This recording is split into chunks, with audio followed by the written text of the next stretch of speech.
അങ്ങനെ Malayalam Big Boss season 6-ൽ നിന്ന് നമ്മുടെ ശ്രീതു പുറത്തായിരിക്കുകയാണ്. ശ്രീതു പുറത്തു പോയതിൻ്റെ സങ്കടമെല്ലാം മാറിയിരിക്കുകയാണ് അർജുൻ്റെ.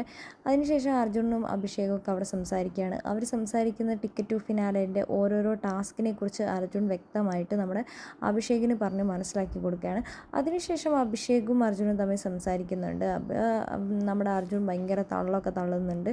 അർജുൻ പറയുന്നുണ്ട് ഒരു അടി, അതായത് സിജോവിൻ്റെ അടിയൊക്കെ കഴിഞ്ഞതിന് ശേഷം ഈ ബിഗ് ബോസ് വീട്ടിൽ അങ്ങനെ അടിയൊന്നും നടക്കാറില്ല. അത് എന്തെങ്കിലും അടി നടന്നു കഴിഞ്ഞാലും അതൊരു കോംപ്രമൈസ്. നമ്മുടെ പണ്ടത്തൊക്കെ സ്വഭാവമാണെങ്കിൽ ഒരാൾ അടിച്ചു കഴിഞ്ഞ് കഴിഞ്ഞാൽ ശരിക്കും അവിടെ പോയി കിടക്കും ഇവിടെ പോയി കിടക്കും എന്നൊക്കെ നമ്മുടെ അർജുൻ നല്ല രീതിയിലുള്ള തള്ളിക്കൊണ്ടിരിക്കുകയാണ്. അഭിഷേകിൻ്റെ അടുത്താണ് ഈ തള്ളുന്നത്.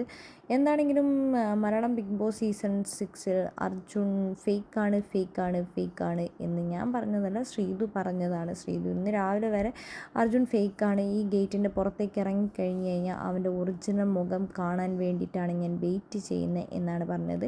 അർജുൻ ശരിക്കും ഫേക്കാണ് എന്ന് നിങ്ങൾക്ക് തോന്നുന്നുണ്ടോ? ശരിക്കും സിജോയും ശ്രീതും ഒക്കെ പോയപ്പോൾ കരഞ്ഞ കണ്ണീർ ആത്മാർത്ഥമായ കണ്ണീർ തന്നെയായിരുന്നു.